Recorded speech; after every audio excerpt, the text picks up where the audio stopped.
before the steering wheel, before the gas pedal, before the brake, before every reflex you have developed from years of sitting behind a dashboard, there was something else. Something older. Something that required most of the same skills, the same spatial awareness, the same split-second judgment, the same ability to manage a large, fast, unpredictable animal moving through an environment full of obstacles and other people. Before cars, humans drove horses, and learning to drive a horse, really drive one, control it at speed, communicate with it without speaking, anticipate its responses before they happened, was one of the most demanding cognitive and physical skills in human history. The story of how humans learned to control moving vehicles is not a story that begins in 1886 with Carl Benz and the motor wagon. It begins roughly 5,500 years ago on the steppes of Eurasia, when humans first figured out that you could climb onto the back of a horse and stay there. But that was just the beginning.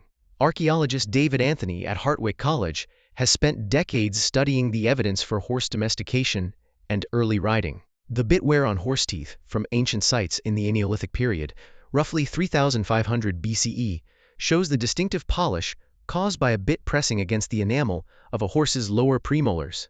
Horses were being controlled with mouthpieces. Riders were learning to steer.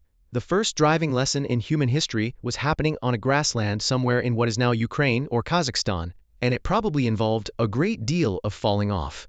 But riding is only part of the story. The more transformative moment in human transportation history may have been not the saddle, but the wheel. The earliest wheeled vehicles appear in the archaeological record around 3,500 BCE, in the same part of Eurasia where horses were being domesticated. Oxen and horses were soon being harnessed to carts and wagons, and a new kind of driver was born, not a rider, balanced on a living animal, but a driver, seated or standing in a vehicle, holding reins connected to a bit in the mouth of an animal pulling that vehicle at speed. This required a completely different skill set from riding. It required the driver to understand not just the animal, but the dynamics of the vehicle. How a cart handles differently than a chariot, how weight distribution affects cornering, how wheel width matters on different terrain, how a pair of horses behaves differently under harness than a single horse.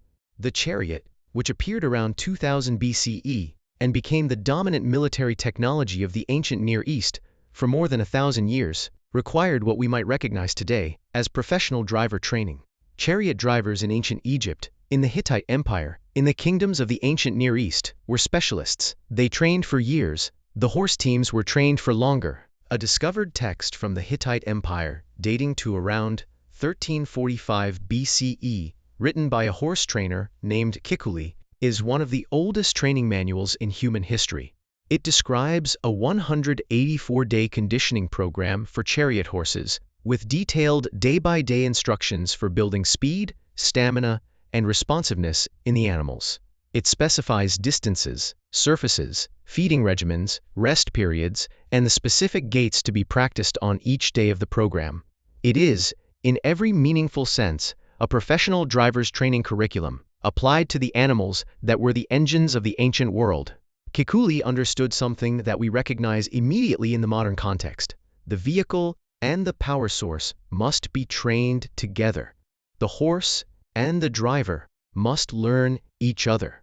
Speed must be built gradually. Rest must be calculated scientifically. Performance must be tested progressively. This knowledge did not arrive suddenly. It was accumulated over generations of trial and enormous error. Think about what it actually takes to control a horse at speed. Your hands must be sensitive enough to feel, through leather reins and a metal bit, the mental state of an animal moving at 60 kilometers per hour. Too tight and the horse panics or fights. Too loose and you have no communication at all. You are reading signals transmitted through tension, through the angle of the reins, through the vibration in your hands, that tells you whether the animal is relaxed or gathering to bolt. You are making hundreds of micro-adjustments per minute without conscious thought. Your body must move with the vehicle, not against it. In a chariot, you are standing on a platform that is being shaken by every irregularity in the ground at high speed.